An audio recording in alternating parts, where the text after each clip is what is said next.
ये कहानी है एक लड़की नामसून की जिसके पास सुपर पावर्स है। ड्रामा की शुरुआत 2013 में होती है।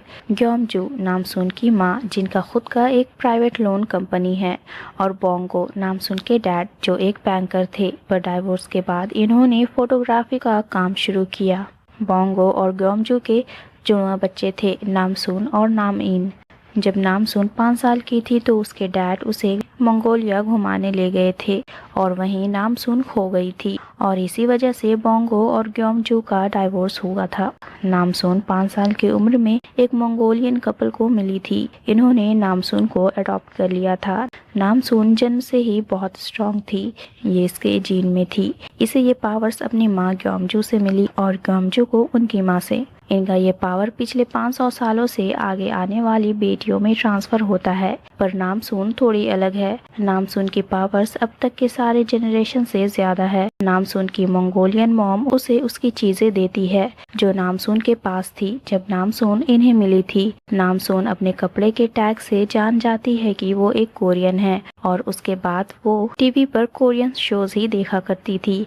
ऐसे उसे अपना नाम भी याद आ जाता है और वो अब डिसाइड करती है कि वो कोरिया जाएगी और अपने पेरेंट्स को ढूंढेगी। नामसून कोरिया जाने की तैयारी में लग जाती है। वो कोरियन सीखना शुरू करती है और पैसे जमा करती है। 10 साल गुजर जाते हैं। यहाँ कोरिया में ग्योमजू हर साल वेट लिफ्टिंग कॉम्पिटिशन करवाती है अपनी बेटी की तलाश में। इस साल की विनर ह्वाजा, जो अब तक के इतिहास में सबसे ज्यादा वजन उठा पाती है, जो किसी नॉर्मल लड़की के बस का नहीं था। इसलिए ग्योमजा को लगता है कि वही उसकी बेटी है। ख्वाजा के पैर पर भी वही चोट के निशान थे जो नामसून के पैर पे थे। इससे उसे और यकीन हो जाता है, पर बोंगो श्योर नहीं था और यहाँ मंगोलिया में नामसून कोरिया जाने के लिए पूरी तरह तैयार थी। इसी दिन नामसून के घोड़े की डेथ हो जाती है। नामसून इसी घोड़े के साथ पड़ी हुई थी, इसलिए ये घोड़ा नामसून के दिल के बहुत करीब था। नामसून अपने घोड़े की घंटी पहाड़ों में फेंक देती है। उसका थ्रो इतना स्ट्रांग था कि वो घंटी कोरिया में सीधे एक पुलिस ऑफिसर के सर पर आकर लगती है। कांग हिशिक इस ड्रामा का मेल लीड, जो अपने काम को लेकर बहुत डेडिकेटेड है और अभी ये लोग एक ड्रग केस पर काम कर रहे हैं। इन्हें खबर मिलती है कि मंगोलिया से ड्रग आने वाले हैं, इसलिए हिशिक अपनी टीम के साथ एयरपोर्ट चेकिंग के लिए जाता है और इसी फ्लाइट से नामसून भी कोरिया आ रही थी। एयरप्लेन के सिस्टम में कोई प्रॉब्लम होने की वजह से प्लेन के फ्रंट व्हील्स नहीं खुल रहे थे, इसलिए नामसून अपने पावर्स का यूज करती है जिसे उसकी माँ और ग्रैंड माँ भी फील कर पाती है।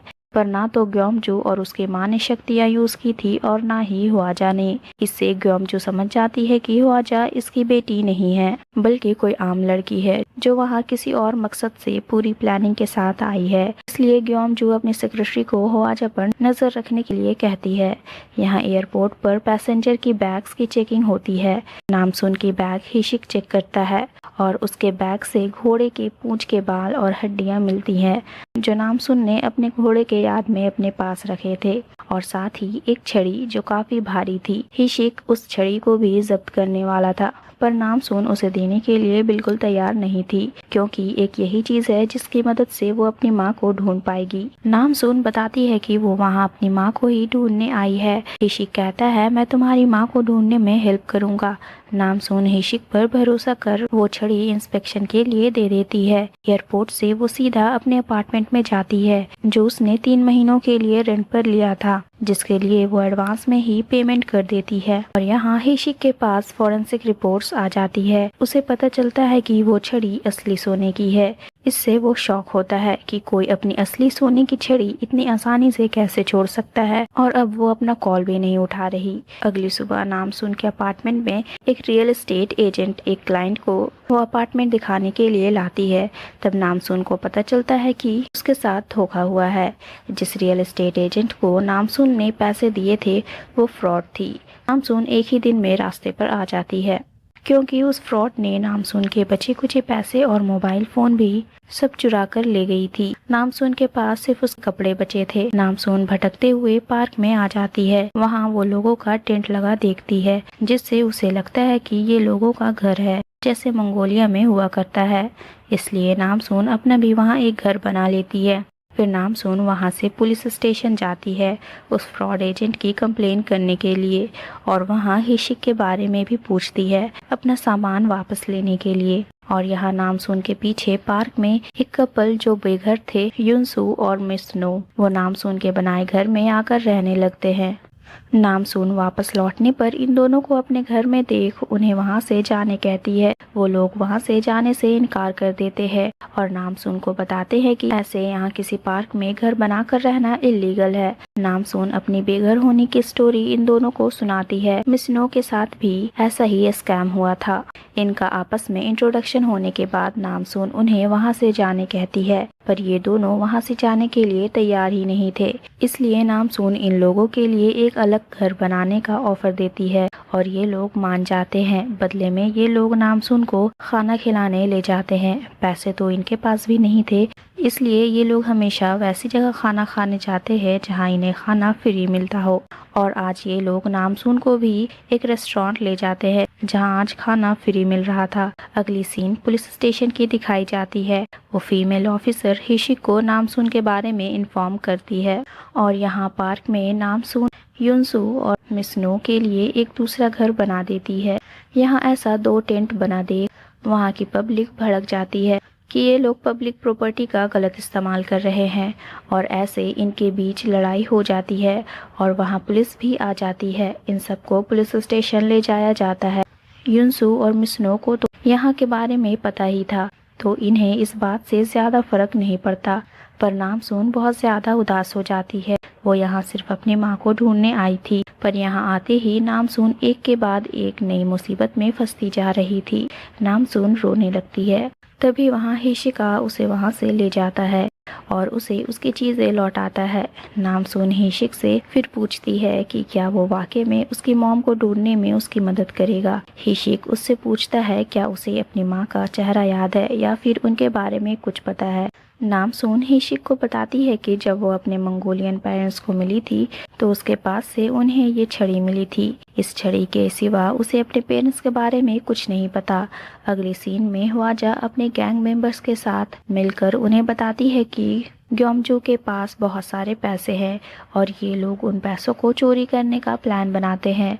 और इनकी ये सारी बात ग्योमजू की सेक्रेटरी सुन रही थी और यहाँ हिशिक नामसून को उसके पार्क वाले घर में छोड़ने आता है और उसे कुछ पैसे देता है। नामसून पैसे ले लेती है और नौकरी मिलने पर लौटाने की बात कहती है। हिशिक कहता है नौकरी के लिए तुम्हें पहले अपना पासपोर्ट बनवाना होगा और वो खुद ही नामसून को एम्बेसी ले जाने के लिए कहता है और नामसून को उसके फोटोशूट के लिए एक डिस्काउंट कूपन देता है जो नामसून के डैड के एक स्टूडियो की ही थी। फिर नामसून हिशिक से उसके घर के बारे में पूछती है। हिशिक के अपार्टमेंट की बिल्डिंग वहीं से दिख रही थी, तो वो नामसून को अपनी बिल्डिंग दिखाते हुए बताता है कि वो उस बिल्डिंग के टॉप फ्लोर पर रहता है। हिशिक आज बहुत अच्छे मूड में था, इसलिए वो घर आ फ्रेश हो एक सुपर प्राइवेट अंडरवियर डांस करता है और इसका ये अंडरवियर डांस नामसून पार्क से ही देख रही थी। नामसून दूर की चीजें भी बड़ी आसानी से देख सकती थी। अगले दिन सुबह सवेरे ये तीनों किसी रेस्टोरेंट के लिए निकलते हैं जहाँ फ्री खाना मिलने वाला था और यहाँ ग्योमजू को उसकी सेक्रेटरी बताती है कि ह्वाजा उसकी असली बेटी नहीं है। ग्योमजू ह्वाजा का मकसद जानना चाहती थी, इसलिए वो अभी ह्वाजा के अगेंस्ट कोई एक्शन नहीं लेती और अपनी सेक्रेटरी को उस पर नजर रखने कहती है। ह्वाजा ग्योमजू से आज अपने दोस्तों को घर बुलाने की परमिशन ले लेती है। अगली सीन पार्क की दिखाई जाती है। हिशिक नामसून को फोन देने आता है जिसे नामसून रख लेती है और उसे कल सुबह फिर बुलाती है एम्बेसी जाने के लिए और वो हिशिक को ये भी बताती है कि उसने उसे कल रात अंडरवियर में डांस करते हुए देखा था। हिशिक शॉक था कि ये बात नामसून को कैसे पता चली। नामसून हिशिक से हेल्प कम मांगती है और उसे ऑर्डर्स ज़्यादा देती है और नामसून की ये बात हिशिक को अच्छी लगती है। अगली सीन एक पार्टी की दिखाई जाती है, एक हेरिटेज क्लब पार्टी। इस हेरिटेज क्लब के मेंबर्स देश के टॉप 1% लोग थे जहां ग्योमजू को एंट्री मिल गई थी। ग्योमजू अपने पावर्स को दुनिया की भलाई के लिए यूज करना चाहती थी और वो अपनी बेटी को भी यही सीख देना चाहती थी। ग्योमजू पार्टी में एक बेहतर दुनिया के लिए टोस्ट करती है। ग्योमजू की इस सोच पर वहाँ के मेंबर्स हंसने लगते हैं। ग्योमजू को पता था कि इनसे बहस करना बेकार है। ग्योमजू को वहाँ एक रूम दिखता है। वो उस रूम के अंदर जाने वाली थी, पर तभी पीछे से एक आदमी उसे एक कार्ड दे कहता है, अगर आप दुनिया को वाकई में बदलना चाहती है तो आपको यहाँ जाना चाहिए। और यहाँ नामसून पासपोर्ट के लिए अपनी फ़ोटो खिंचवाने के लिए अपने डैड के स्टूडियो आती है। बोंगो की स्टूडियो को बंद करने का वक्त हो गया था, पर नामसून को देख वो उसे वापस लौटने से रोकता है। और यहाँ शीओ को ड्रग लेते हुए दिखाया जाता है। शीओ इस स्टोरी का विलन। ये ड्रग किसी आम ड्रग से 100 गुना ज़्यादा असरदार था, जिसे ब्लड टेस्ट से डिटेक्ट भी नहीं किया जा सकता था, क्योंकि इस ड्रग को कान के थ्रू लिया जाता है, जो 20 गुना तेज़ी से डायरेक्ट दिमाग पर असर करता है। ये ड्रग मंगोलिया से ही इम्पोर्ट हुआ था, जो हिशिक और उसके टीम के नज़रों से बचकर निकल गया था। Stay tuned for the next episode. Till then, bye bye and take care.